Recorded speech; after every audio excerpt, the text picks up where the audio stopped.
Bleacher Report gave a grade for every NBA team's offense, and the Chicago Bulls offense got rated as a C-. Is that a valid grade for the Chicago Bulls? We can talk about why or why not and the reasons that Bleacher Report gave for that ranking. And also, there's an interesting trade proposal put together by Bleacher Report as well that I want to take a look at on this fine Sunday. And we're going to dive a little bit into the mailbag. All that and more right after this.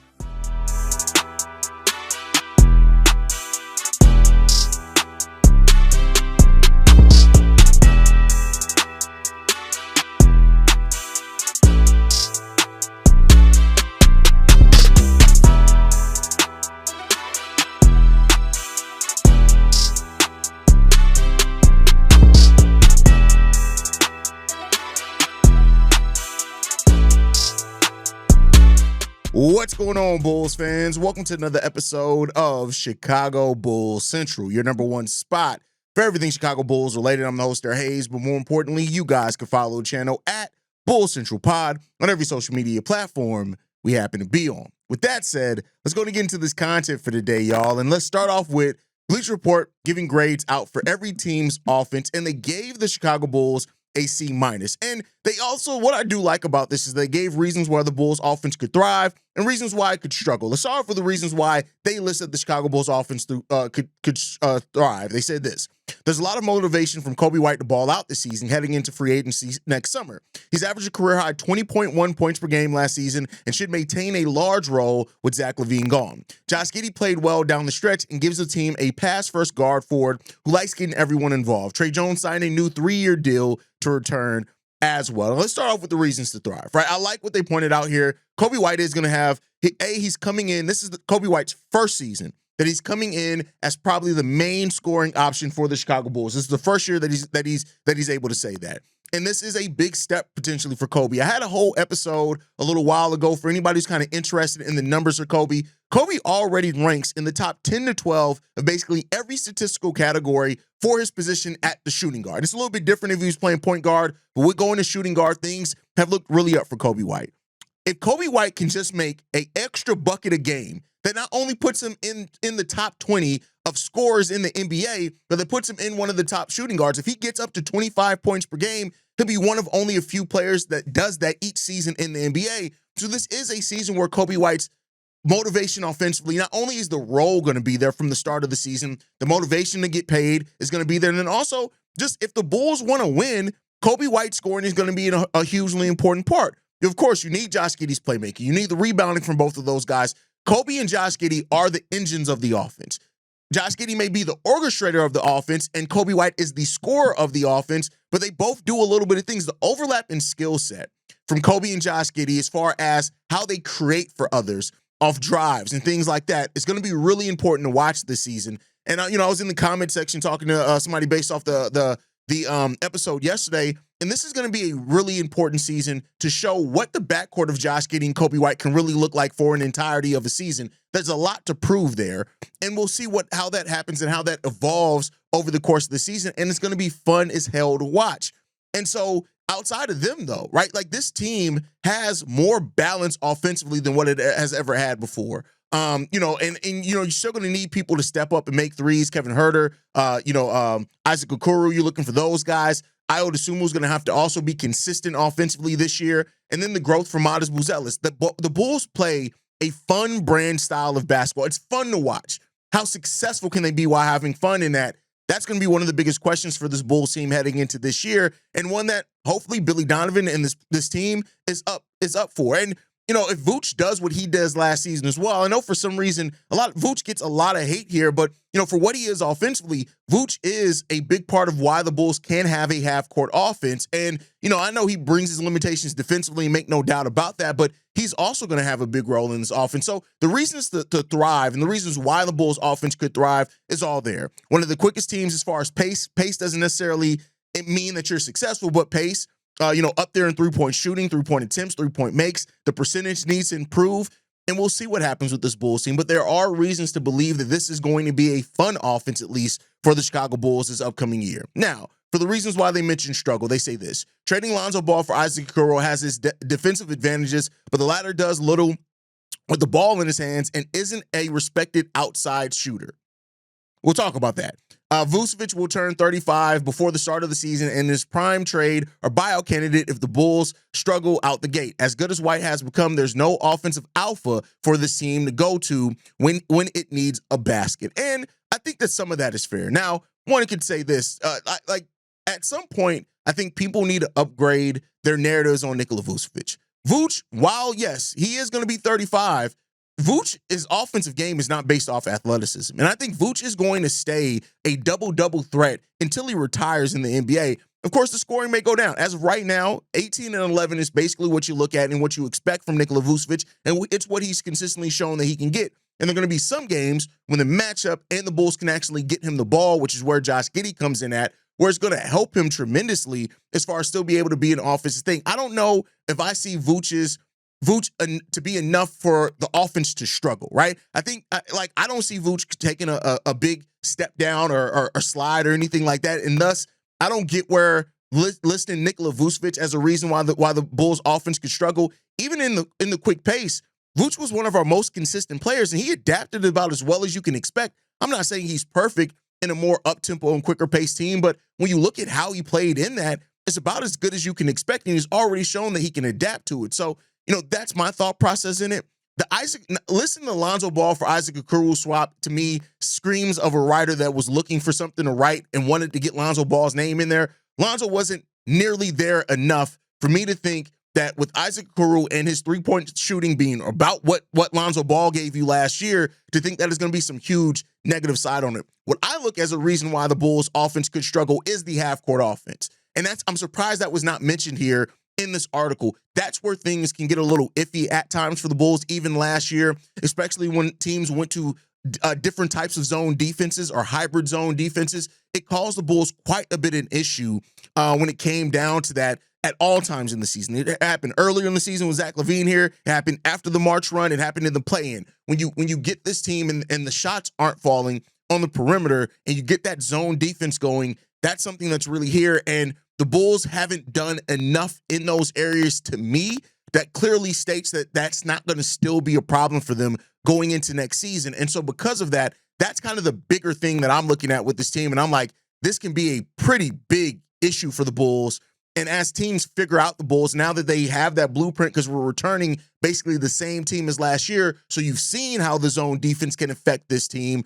Of course, you're not counting for, Ayo Dosunmu looked like at times he was taking a step as a three-point shooter as a starter last year, not necessarily when he was coming off the bench. If Matas Buzelis takes a step up as a shooter and hits the three-point at even a better rate and volume next season, that can help overcome the zone defense as well. So those are things that can help it and help overcome it, and we'll see what happens in that part. But that's kind of the bigger concern for me for the Bulls offense next year is, how do they handle the zone defense? How do they handle the offense, the half court offense? Because you're not going to be able to run against every team. There's so many things predicated in being able to be. It's like, technically you can run whenever, right? But if you're running after a team scores, then the defense has a chance to set in, right? So the Bulls rebounding on the defensive side of the ball, getting out in transition, the strength of our rebounding from our guards is really good. That helps us get out in transition because then the guard is starting the break after getting the rebound. Those are things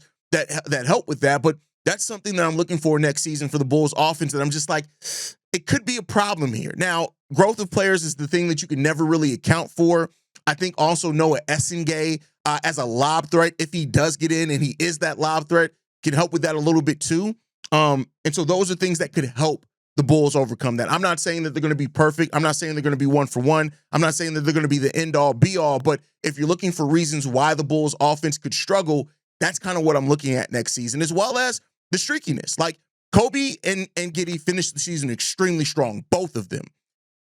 But you can't act like the streakiness wasn't a problem for them at times during last season. And so that's another thing. But again, that goes into the overarching question that we're coming into this season for this team is, what does the backcourt of Josh Giddey and Coby White give you consistently? What does it give you consistently? When it does give you whatever consistently, are you thriving in that? And that's what we don't have the answer for. That's what's going to be up to them, Billy Donovan, as well as the production off the bench. We got a lot of players contending for a lot of spots. For not that many spots next year in the rotation. And so how that bench unit plays together is going to be a really important part, because again, you keep the pressure up. can you keep that up? Now, I'm not expecting you to score at the same rate as the starters, but I do think like the balanced offense and defense is going to be an important part of that as well. So it's just interesting. I mean, the more and more that we hear kind of these outlets talk and break down the Bulls, there's still a lot of doubt, but I think you're starting to see a little bit more maybe optimism come in some areas. It's not like the glowing optimism that teams that are surefire playoff teams get, and the Bulls haven't earned that yet. I want to be clear there. They haven't earned that part to get that type of respect or that type of expectation for their offense or for the team overall. But it does seem when you start to break it, like hell, even Joe Cowley, who listed 3 of the worst front offices in basketball, didn't even list the Bulls in that. That's crazy. It's from Joe Cowley, but he did throw some shade to AK a couple of days ago, so there's that part of it. But it's just, I do think people are starting to realize that there is more talent that can be cultivated here. There's doubt in how that talent is going to develop because of the Bulls' history, and that's perfectly fair. But I do think people are starting to realize, hey, the Bulls aren't this team that's devoid of talent, as some people like to make them out to be.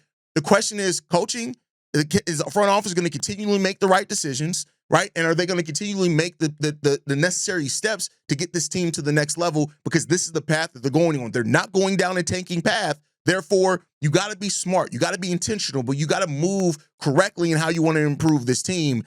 And that's going to be the doubts that continually surround this team for the foreseeable future. But we'll see what the future does hold. All right, let's get into the next thing. So Bleacher Report also did another article in which each team trading their best trade asset. What can they get for their best trade asset?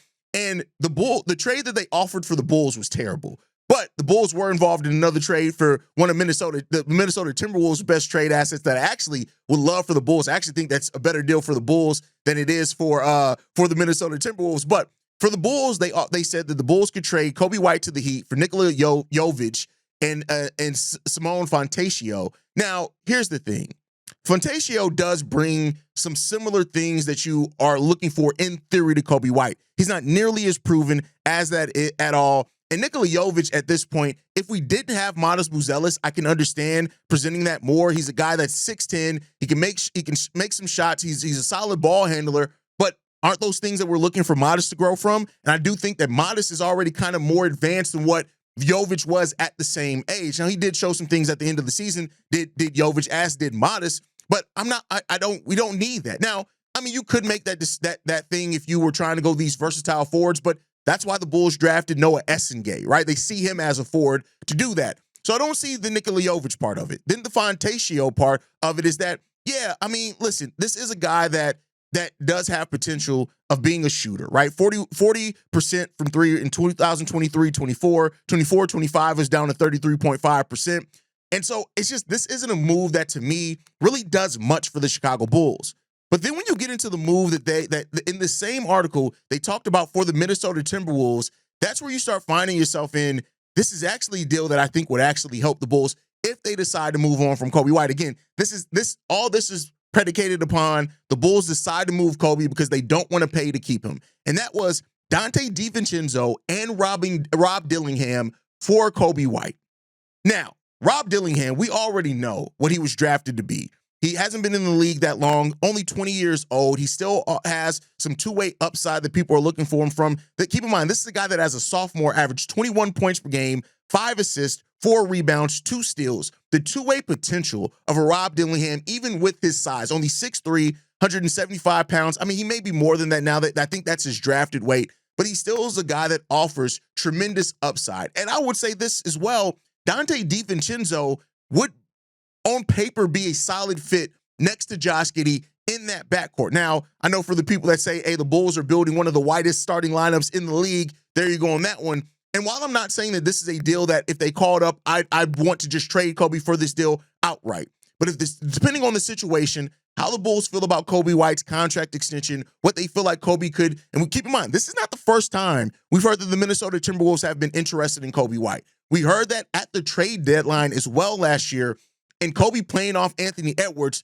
could be exactly, especially with how Anthony Edwards grew as a playmaker and a facilitator. Yeah, Coby would be playing point guard again, but he may not have to do as much as the facilitating with how Ant developed as a facilitator. This is just an interesting thing. Now, would the Timberwolves really be willing to cut weight with Dillingham at this point for a more proven thing. We have heard that they are interested in bringing back Malik Beasley. If they do that, I doubt they want to move Dillingham for another scorer. They'll probably bring back Malik Beasley. I mean, if they bring back Malik Beasley, they probably feel like that part is taken care of. But Dillingham, as a way, is a guy that, hey, undersized, but the handles that he has, the shiftiness that he has, the ability to get to the lane, he does need to grow as a shooter. Also, make no mistake about it, but if the Bulls were to try to go more upside with it, because we know they're not tanking, meaning that they're not prioritizing draft picks. So if you prioritize moving off a more proven commodity for a younger one, and you're still getting a veteran in Dante DiVincenzo back as well, I'm not saying that I would be heads over heels in love with this trade, but this is a trade that I could understand that the Bulls could make, depending again on what the situation is in a case like this. And like I said, this isn't the first time that we've heard something like this. I can't remember, so I'm not going to act like I remember off the top of my head if that the Coby White in Minnesota, the interest that Minnesota had in Coby White before, if it was built around Rob Dillingham. Somebody correct me if I'm wrong on that. If it was, okay, and I already know some Bulls fans are going to say, can we get Terrence Shannon Jr. instead? Can we get Terrence Shannon Jr. instead? I don't know if they'll be willing. Minnesota seems like they're in a position where they're going to really give Terrence Shannon Jr. a chance to really show what he can bring to that team. So I don't know if that's going to be the case, but again, if it gets to the trade deadline and the Bulls have, for whatever reason, whether it's the performance of the team, the fit with Josh Giddey, whatever it is, the money, have decided, I don't know if we're really willing to pay Giddey and then turn around and pay Coby White in back-to-back off seasons, especially when we can keep Io maybe a little bit cheaper and add a younger piece in a trade like this.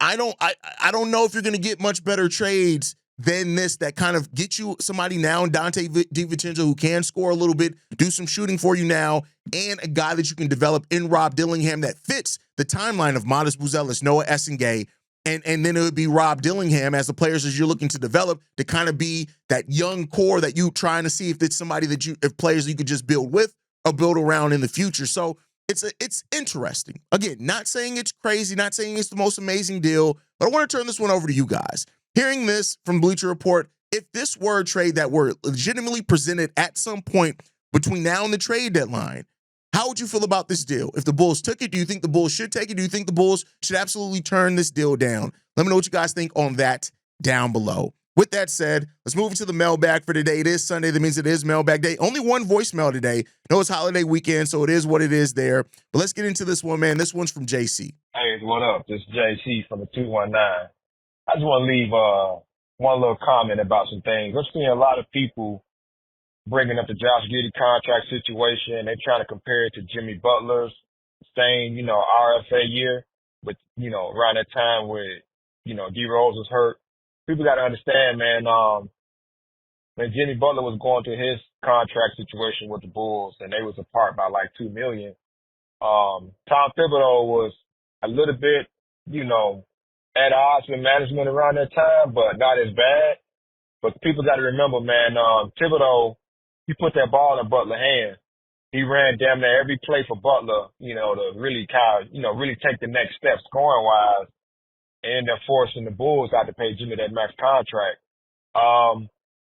Do you think that Donovan, let's just say Giddey does take the qualifying offer, do you see Donovan really trying to force feed the ball in Giddey's hand to kind of force the Bulls to kind of, max, really pay Giddey that, next summer? Let me know what you think about that, man. Peace. All right, so Jimmy had a usage rate of 20 the year before his contract, so it's not like it was crazy. His usage rate really started popping off after that, but I do get what you're saying, is that Tom Thibodeau, I think it was circumstances in that as well, did kind of prioritize Jimmy Butler at that point in time to get him help get him a deal, because Tom Thibodeau is a guy that liked taking care of his guys.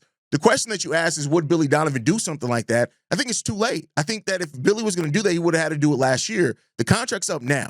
And if Josh Giddey signs the qualifying offer, which is only a one-year deal, I'm going to tell y'all right now, he's not coming back.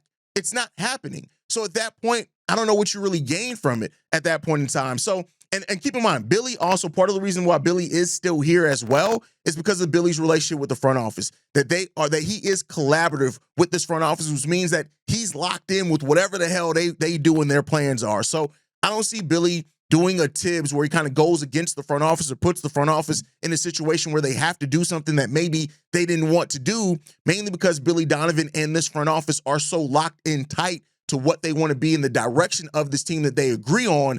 I just don't necessarily see that happening. You'd have to have a coach that is meeting the players against the front office, and Billy Donovan isn't that. I'm not saying Billy Donovan is against the players either, but Billy Donovan is very much locked in with what this front office wants to do, and therefore I don't necessarily see that happening, in this team. But I say this, like, I know a lot's made about the Josh Giddey contract and what it is. At this point, it is what it is. You got people that agree with it, people that disagree with it, and at the end of the day, about how we feel about it, it doesn't matter. Like, if you're a Josh Giddey stan, if you're a Josh Giddey hater, if you want to see Josh Giddey take the qualifying offer because you think $11 million is more near his value, if you think he should be paid $30 million, whatever it is, at this point, none of it matters because they are the two that are locked in with it. And at this point, they've put all their chips out on the table, and it's up to those two sides to come to whatever agreement that they can come with. And wherever that lands, we'll review it and talk about the deal and how it worked out, how it didn't work out. But at this point, like, I hate seeing that it's turned Bulls fans against Bulls fans, and really it's Josh Giddey and his agent against AK and Eversley, and we really don't have a say in it no matter how we view it, because this is the route that these two sides have decided to go. And I guess we're just going to see where the fallout ends up being.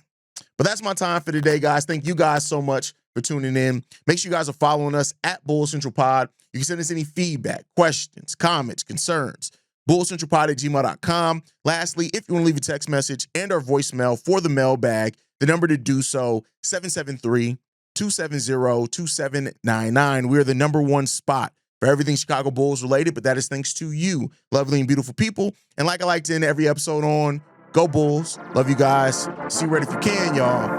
Peace. This has been a presentation of the Break Media.